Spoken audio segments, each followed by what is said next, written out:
Hey guys, welcome to a special episode. I get a lot of people calling me up about the Audi A6 hybrid, and they said they want to buy the car and said, Thana, could you give me some advice about buying this car? And this is exactly what I'm going to do. I've got 10 things here that you should be doing when you buy or look into getting a used Audi A6 hybrid. And I hope this will help you. So if you like this video, please like, share and subscribe.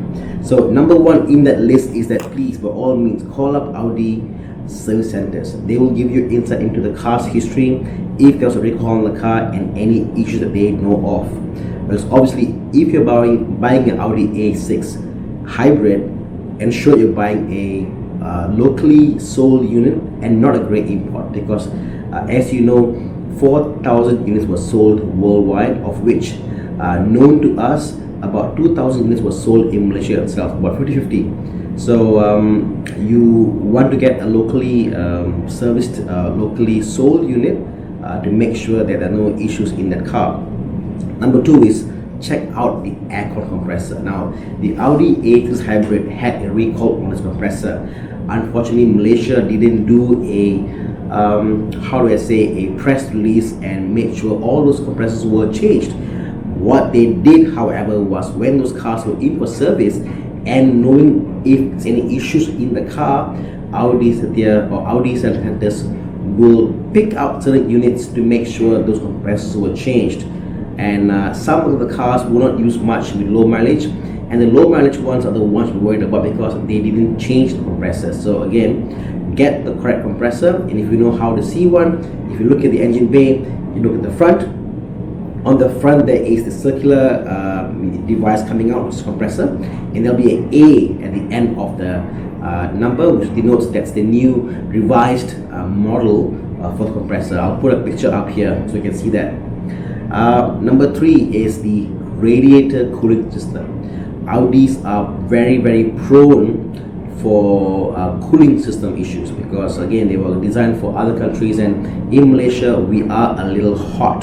So what you want to do is go to a mechanic and do a pressure test on your cooling system.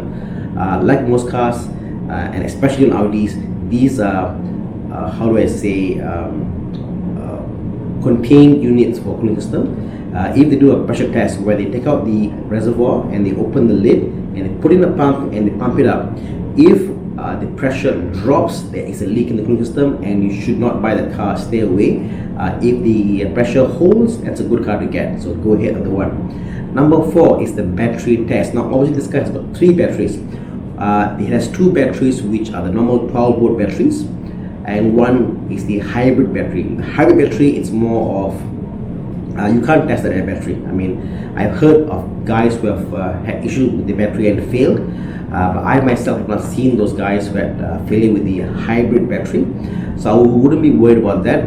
What I would be worried is the actual batteries, which help a car to run the car and help to support the electrical systems in the car itself.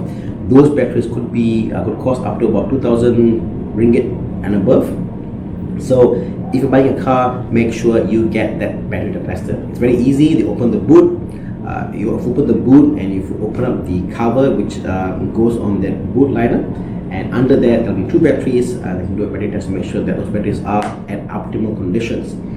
Number 5 is test your modes on a hybrid. The hybrid has got a few modes which helps you to get all the power out of the car as well as give you fuel efficiency. So number 1 is when the car is charged more than 30%, press the EV button on the center console and to make sure that you can run on full electric. If you can't, that denotes that probably your battery is weak and it's about to go off. So test that, and also that try to go on a highway and accelerate beyond the boost mode. So I'll show you a picture here of how it looks like on the meter. Try to go at the boost mode. What that does is it utilizes both the combustion engine as well as the electric motor, and that's where you need the full power coming in from the battery.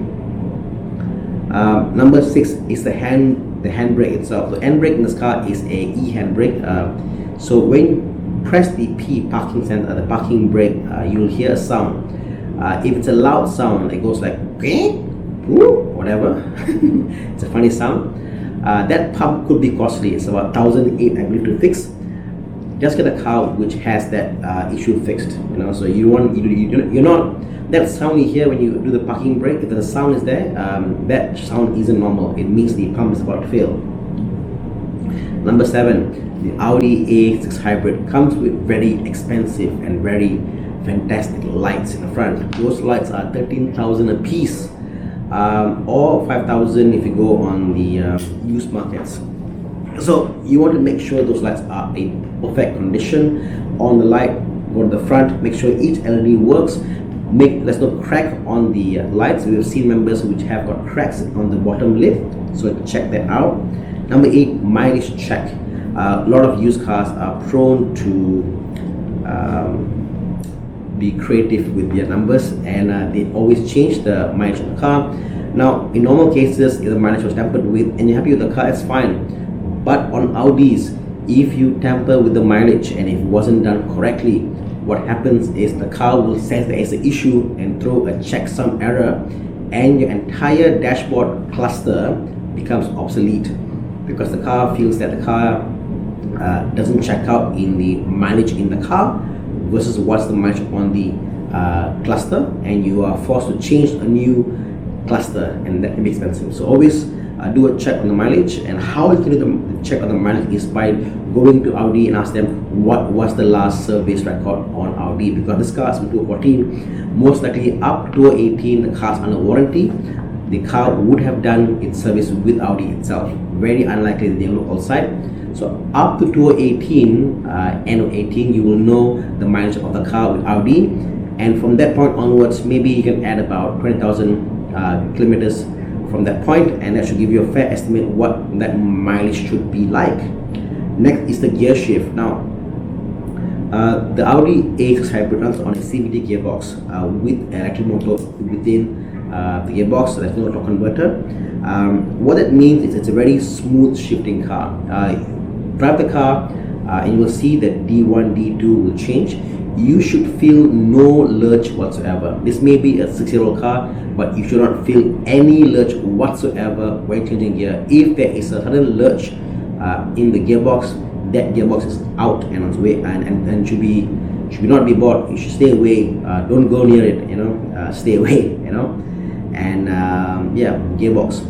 If the car, however, has kind of a delay, that could be poor servicing, it could be a mounting issue, but a lurch, a sudden pull, that's what you don't want to see in that car. Next would be the steering rack. This car's steering rack is electric and can be pretty expensive. So what you want to do is to make sure that when you turn all the way left, all the way right, it's smooth. There should be no sound whatsoever. This should be an extremely smooth steering rack, because it's an electric motor assisted steering rack.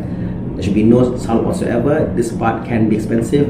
It's about 12,000 brand new, or about 5,000 repaired. So stay away. So those are my top 10 things you should look out for when you're buying an Audi A6 Hybrid. And I've got one bonus one for you: scan the car. These cars must be scanned.